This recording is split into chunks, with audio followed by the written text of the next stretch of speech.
जी आपल्या हिताची आहे, जी जीवाच्या हिताची आहे. मनोनी ऐक पार्था, याची परी पाहता तुझं उचित होय आता स्वकर्म हे. आणि म्हणून हे पार्था तू आता ऐक आणि तुझ्या कोणातून तू स्वकर्माचं पालन करावं हेच उचित आहे आणि तू तेच कर. आम्ही समस्तही विचारिले तो ऐसेची मना आले की न सांडजे तुवा आपुले विहित कर्म. भगवंत म्हणतात आम्ही समस्तही विचारिले, आम्ही सर्व विचार केला म्हणे, पूर्ण विचार केला. तव ऐसेची मना आले, तेव्हा आम्हाला असं समजलं की अर्जुनाने आपलं विहित कर्म न सांडणे हेच अर्जुनाच्या दृष्टिकोनातून उचित आहे, हेच अर्जुनाने केलं पाहिजे असं भगवंताने तिथे सांगितलं. पुढची ओवी आहे, परी कर्मफळी आस न करावी आणि कुकर्मी संगत न व्हावी, हे सत्क्रियाच आचरावी हेतुविना. आणि या ओवीमध्ये मग पुन्हा भगवंत सांगतात की हे सगळं ठीक आहे, तू हे कर्म कर असं आम्ही सांगतो, हे तुझं विहित कर्म आहे, हे तुझ्या कल्याणाचं काय आहे असं आम्ही सांगतोय, पण कर्मफळी आस न धरावी. कर्मफलाची कोणतीही इच्छा करू नकोस, कोणताही वासना करू नकोस कर्मफलाची. कर्मफलाचा त्याग कर आणि कुकर्मी संगती न व्हावी, तू कुकर्माची संगत करू नको, म्हणजे फळाची अपेक्षा करू नको, म्हणजे तू सकाम होऊन कर्म करू नको, इच्छा धरून कर्म करू नको. कारण की सकाम कर्म करणे ही कुसंगती आहे आणि अशी कुसंगती जर तू केली तर तुझ्या जीवाचं कल्याण होणार नाही, तुला ते शाश्वत तत्व समजणार नाही आणि तू या संसार नरकाच्या फेऱ्यामध्ये कायमचा फिरशील. आणि आपण नेमकी अशीच कुसंगती करत आहोत आणि आपल्या या कुसंगतीमुळे आपण या नरक आणि संसाराच्या जाळ्यामध्ये अडकून गेलो आहोत, या चक्रात आपण फिरत आहोत. इतकं दुःख भोगतो आपण इथे, इतकं दुःख भोगतो, इतकं दुःख भोगतो, पण या दुःखातून सुटायची काही आपल्याला इच्छा होत नाही. खरं तर इतकं दुःख भोगल्यानंतर या दुःखातून सुटायची इच्छा निर्माण झाली पाहिजे. हे जन्म मरणाचं जे काही दुःख आहे हे सोपं नाही आहे, प्रचंड दुःखाची घटना आहे ही. जन्म घेणे हे सुद्धा दुःख आहे आणि मरणे हे सुद्धा दुःख आहे. आणि या दोघांच्या मध्ये जे जीवन जगणे आहे ते सुद्धा दुःखच आहे. आणि असं हे सगळंच दुःख दुःख दुःख आणि दुःख आहे. हे दुःख जर तुला संपू द्यायचं असेल तर तू निष्काम कर्म कर. आणि असं जर निष्काम कर्म केलंस तर तुला त्या शाश्वत आणि चिरंतन अशा तत्वाची ओळख होईल. म्हणून माऊली म्हणते, परी कर्मफळी आस न करावी आणि कुकर्मी संगती न व्हावी, हे सत्क्रियाच आचरावी हेतुविन. आणि माऊली इथे स्पष्ट करते की अशा पद्धतीने फळाची इच्छा सोडून, हेतू सोडून कर्म करणे ही सत्क्रिया आहे. सत्क्रियेचा अर्थ असा आहे की अशी क्रिया जी क्रिया अवलंबली असता सत्याचं प्रकटन होतं. ज्या क्रियेमुळे सत्याचं प्रकटन होतं त्या क्रियेला सत्क्रिया म्हणतात. आणि म्हणून भगवंत अर्जुनाला सांगतात की अर्जुना, तू असा या फळाच्या मागे जाऊ नको, काहीही कुसंगती धरू नको आणि फक्त तू सत्क्रियाच तुझ्या जीवनामध्ये अवलंब. आणि असं जर केलं तर तुला ते शाश्वत चिरंतन तत्व उमजेल. पुढची ओवी आहे, तू योगयुक्त होऊ नये फळाचा संगू टाकुनी मग अर्जुना चित्त देऊनी करी कर्म. आणि म्हणून हे अर्जुना तू योगयुक्त हो, निष्काम हो आणि कर्मफलाचा त्याग टाकून तशा निष्काम चित्ताने तू कर्म कर. आणि असं जर निष्काम चित्ताने कर्म केलं तर तू त्या तत्वाला प्राप्त होशील. परी आदरिले कर्मदैवे जरी समाप्ती ते पावे तरी विशेष तिये शोषावे हेही नको. आणि दुसरं मग ते जाणीव करून देतात की तू समजा अशा पद्धतीने निष्काम होऊन कर्म केलं आणि तुझे कर्म तडीला गेले म्हणजे तू त्या तत्वाशी तुझी एकरूपता अनुभवली तरी आनंदाने उड्या मारायचं कारण नाही. विशेषे तेथ तोषावे हेही नको. तिथे असं आनंदित व्हावं किंवा उड्या माराव्या हेही नको. की निमित्ते कोणे एके ते सिद्धीन वचत ठाके तरी तेथेची अपरितोखे क्षुभावे ना. आता दुसरी गोष्ट सांगतात की यदा कदाचित समजा की तुझे ते कर्म तडीला गेले नाही, ते कर्म सिद्ध झालं नाही, आत्मतत्वाची तुझी काही एकरूपता तुला अनुभवाला आली नाही, तरी तू निराश होऊ नकोस. असा दोन्ही उपदेश ती करतात की तुझं कर्म तडीला गेलं तरी तू आनंदाने उड्या मारू नकोस आणि कर्म समजा तडीला नाही गेलं तरी तू निराश होऊ नको. असं बुद्धीचं समत्व हे अध्यात्माची पहिली पायरी आहे. ही एकच पायरी जरी आपल्याला समजली तरी आपल्या जीवनाचं कल्याण होतं. हा एकच गुण आपल्या अंगी बांधला तर बाकीचे सर्व अतिशय दैवी गुण आपोआप आपल्याकडे चालत येतात. आणि जर हा गुण आपल्यात नसला तर आपल्यामध्ये कोणताही दैवी गुण प्रकटत नाही, असा निसर्गाचा नियम आहे. आणि म्हणून संपूर्ण ज्ञानेश्वरीमध्ये निष्कामताच शिकवलेली आहे, दुसरं काहीही शिकवलं नाही. पुढची ओवी आहे, देखे जे तुलाले कर्म निपजे ते तुले आदि पुरुषी अर्पिजे परिपूर्ण सहजे झाले जेने. आणि हे बघ अर्जुना, जितकं जे काही कर्म तुझ्याकडून होईल ते सर्व तू त्या परमपुरुषाला, त्या आदिपुरुषाला अर्पण कर. आणि असं जर केलं तर तू सहजपणे आपोआप त्या परिपूर्ण दशेला पोचशील. याच्यापेक्षा दुसरं काहीच करायचं नाही. ते जे काही घडतंय, हे करतंय, ते सगळं निसर्ग नियमाने घडतंय असं म्हणून त्याला चांगलंही म्हणायचं नाही, त्याला वाईटही म्हणायचं नाही. अशी जर चित्ताची समत्वाची दशा राहिली, निष्कामतेची दशा राहिली तर त्या शाश्वत तत्वाची आणि मनाची एकरूपता मनामध्ये प्रकटत असते, असं भगवंत इथे सांगतात. देखे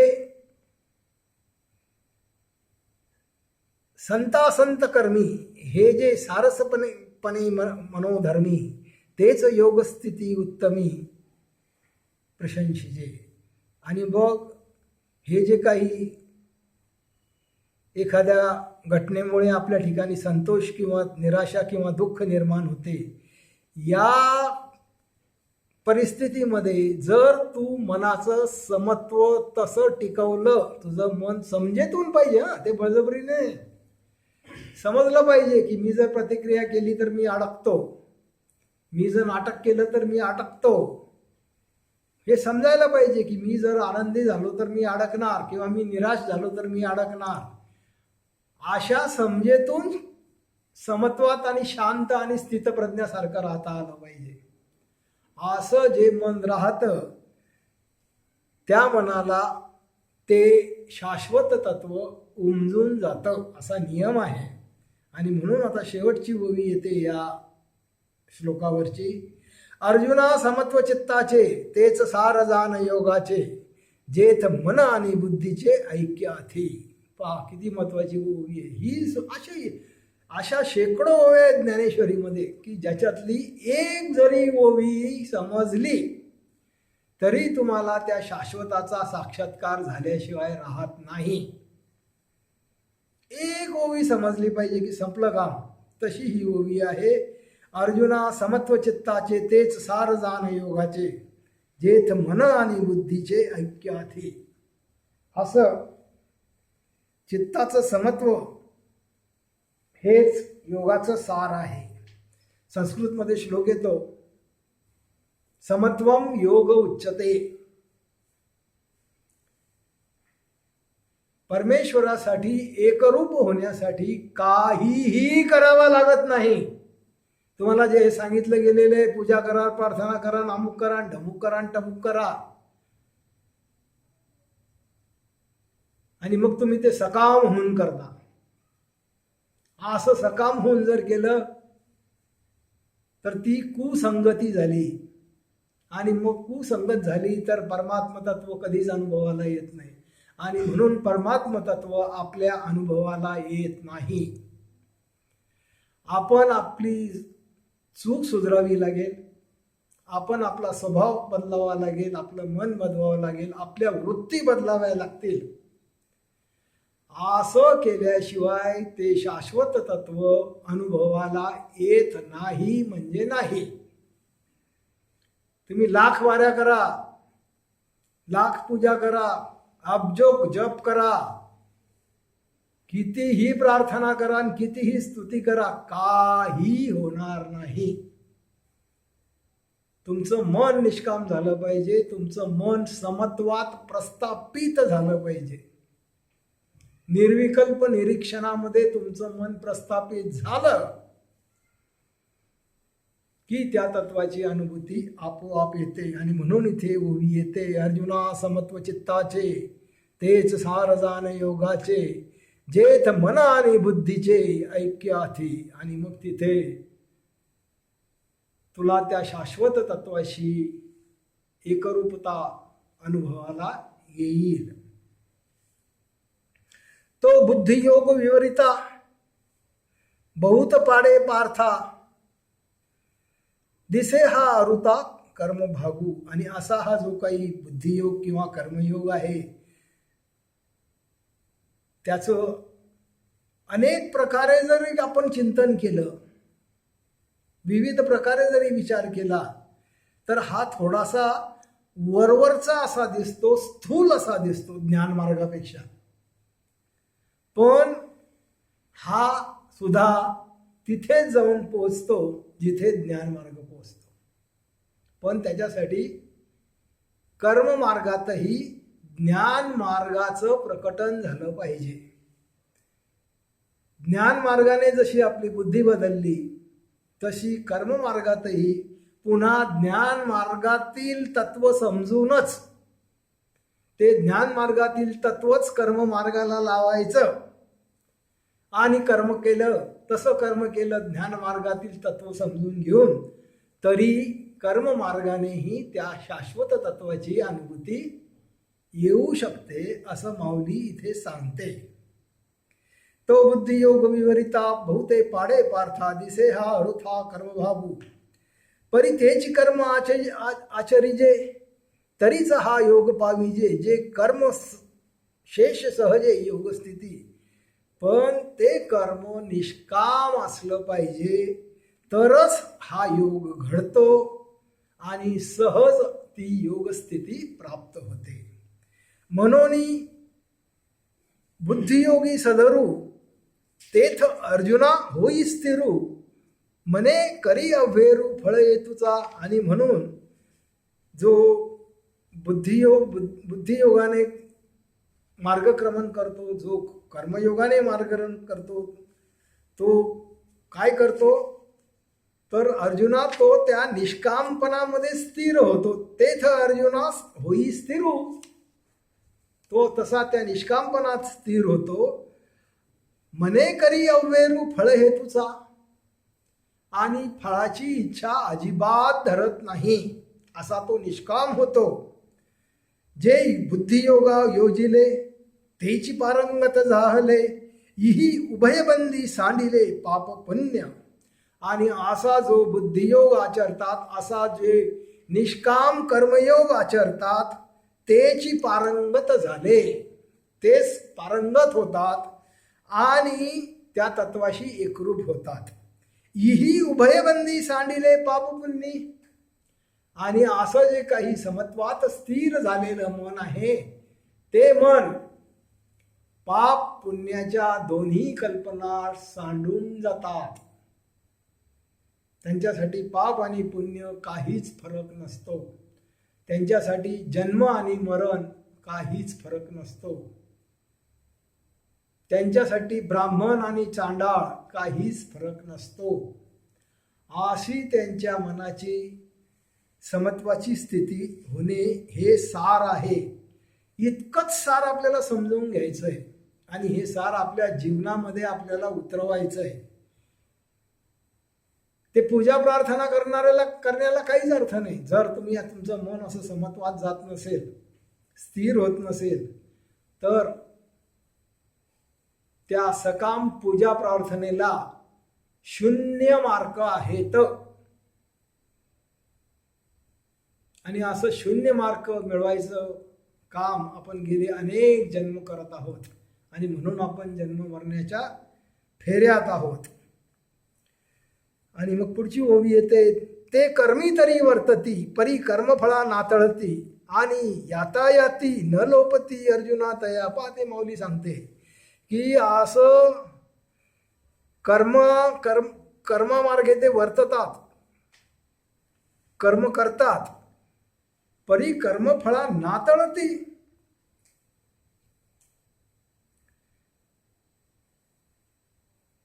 आणि यातायाती न लोपती अर्जुनातेत. असं जर तुम्ही निष्काम झाले नाही आणि कर्म केलं, तर हे जन्म मरणाचं चक्र लोप पावणार नाही.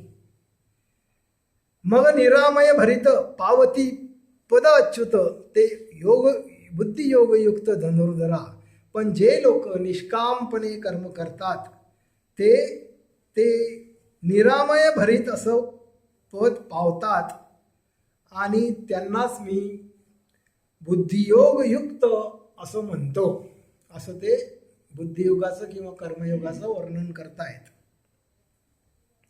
पुढची ओवी येते, तू ऐसा ते होसी जै मोहाते ये सांडिसी, आणि वैराग्य मानसी संचरेल. पुन्हा एकदा एकच गोष्ट सतत सांगितली जाते. इतक्या ओव्या आपण पाहतोय, त्याच्यामध्ये या गोष्टीच्या व्यतिरिक्त काहीच सांगत नाहीये माऊली. या पद्धतीने सांगते, त्या पद्धतीने सांगते, या शब्दातून सांगते, त्या शब्दातून सांगते. पण सांगण्याचा हेतू हाच आहे की निष्काम. दुसरं काहीच सांगत नाहीये, कारण की हेच खरं अमृत आहे. आणि हे अमृत जोपर्यंत आपल्या जीवनामध्ये येणार नाही, तोपर्यंत उपयोग नाही. म्हणून इथे ओवी येते, तू ऐसा ते होसी जै मोहाते या सांडिसी. हा जो काही मोह तुला इथे पडलेला आहे, मीपणाचा भास आहे, षड्विकारांची आवड आहे, कामक्रोध लोभ मद मोह मत्सर याच्यामध्ये अडकणं आहे, ते तू सांडिसी, ते तू सोडून दे. आणि मग काय होईल, आणि वैराग्य मानसी संचरेल. आणि असं जर तू केलं, निष्काम झालास, हे सर्व स्वार्थाच्या भावना सोडून दिल्या, तर तुझ्यामध्ये, तुझ्या मनामध्ये वैराग्य संचरेल. आणि ज्या मनामध्ये खरं वैराग्य संचारतं, खोटं नाही, वरवरचं नाटकी नाही. आपण सगळ्यांना फसवू, निसर्गाला फसवू शकत नाही. खोटं वैराग्य धारण करणारे जेलमध्ये जाऊन बसतात. म्हणून जर खरं वैराग्य मनाला आलं, तर त्या मनामध्ये ते तत्व स्थिर होतं. तू ऐसा तै होसी जै मोहाते सांडिसी आणि वैराग्य मानसी संचरेल. मग निष्कलंक गहन उपजेल आत्मज्ञान, तेने निचाळ होईल मन पैसे तुझे. आणि असा जर तू निष्काम झाला, वैराग्याला प्राप्त झाला, तर मग निष्कलंक असं गहन आत्मज्ञान उपजेल आणि तुझं मन निचाळ होईल. आणि निचाळ म्हणजे तृप्त, निस्पृह, समाधानी. मग त्या मनामध्ये कोणतीही इच्छा राहणार नाही, कोणतीही वासना राहणार नाही, काही मिळवायचं शिल्लक राहत नाही. कृतकृत्य होतो मनुष्य. जे काही करायला पाहिजे ते सर्व करून झालं, अशी त्या मनाची स्थिती होते. आणि अशी मनाची स्थिती होणे हे त्या तत्व प्राप्त झाल्याचं लक्षण आहे. मग निष्कलंक गहन उपजेल आत्मज्ञान, तेने निचाळ होईल मन अपैसे तुझे. आणि तेथ अनेक काही जाणावे, का मागील ते स्मरावे, हे अर्जुना घवे पारुशेल. आणि मग तसं झालं तर हे अर्जुना, मागच्या भूतकाळाची पण तुला आठवण येणार नाही आणि पुढच्या भविष्यकाळाची पण आठवण येणार नाही. अशी तुझ्या मनाची स्थिती राहील की तू सदैव वर्तमानामध्ये स्थिर राहशील, स्थित प्रज्ञासारखा. मागची कोणतीही आठवण तुला येणार नाही, कोणत्याही मागच्या गोष्टी आठवणार नाही, त्या चांगल्या असो का वाईट असो. आणि भविष्यकाळातली असं व्हावं तसं व्हावं अशा अपेक्षाही तुझ्या मनामध्ये येणार नाहीत. आणि अशा प्रकारे जर भूतकाळ आणि भविष्यकाळाचं खंडन झालं तर मग भवचक्राचं खंडन होतं. आणि मनुष्याचं मन हे कालातीत होतं. आणि कालातीत मन होणे हे परमात्म प्राप्तीचं लक्षण आहे. तसं मन झालेल्या माणसाला मागचं काहीही आठवत नाही, त्याला कोणताच मान अपमान आठवत नाही, त्याला कोणतंच सुखदुःख आठवत नाही, आणि कोणतीच इच्छा त्याच्या मनामध्ये निर्माण होत नाही की भविष्यकाळात असं व्हावं, मला असं व्हायचं, मला ते पाहिजे, मला असं. हे सगळं भगवंत म्हणतात, तेथ अनेक काही जाणावे, की मागील ते स्मरावे, हे अर्जुना आघवे पारुशेल. हे सगळं असं संपून जाईल, मागचंही संपून जाईल आणि पुढचंही संपून जाईल, आणि तू कालातीत होशील. पुढची ओवी आहे, इंद्रियांच्या संगती जिये पसरू होत असे मती, स्थिर होईल मागुती आत्मस्वरूपी. आणि अशी जी आपली बुद्धी आहे, आपली मती आहे, जी इंद्रियांच्या संगे पसार होत होती, विचारांच्या संगे पसार होत होती, भावनांच्या मागे पसार होत होती, स्मृतीच्या मागे, आठवणींच्या मागे पसार होत होती, संकल्पांच्या मागे, विकल्पांच्या मागे पसार होत होती. अशी इकडे तिकडे पसार होणारी ही बुद्धी एका ठिकाणी स्थिर होईल. आणि ही बुद्धी समजेतून स्थिर झाली की तू आत्मस्वरूपाला पावशील. आत्मस्वरूपाचं आणि तुझं जे काही एकरूपता आहे ती तुझ्या लक्षात येईल. आणि पुढची ओवी आहे, समाधी सुखी केवळ, जै बुद्धी होईल निश्चळ, तै पावसी तू सकळ योगस्थिती. आणि अशी जेव्हा तुझी बुद्धी निश्चल होईल, स्थिर होईल, निष्काम होईल, तेव्हा समाधीची घटना घडेल. तोपर्यंत समाधीची घटना घडत नाही. सकाम मनाने कितीही समाधी लावली तरी त्याला ज्ञान होऊ शकत नाही. जे मन शीलवान नाही त्या मनाने कितीही समाधी लावली, कितीही ध्यान केलं तरी काही उपयोग होत नाही. पण जे मन शीलवान आहे, जे मन निष्काम आहे, त्या मनाच्या समाधीतच ज्ञानाचं प्रकटन होतं. शीलवानाच्या समाधीतच प्रज्ञा प्रकटते. म्हणून बुद्धाने शील, समाधी आणि प्रज्ञा सांगितली. आधी शील चांगलं पाहिजे, पक्क फाउंडेशन जर तुमचं चांगलं असलं तरच तुमची समाधी लागते.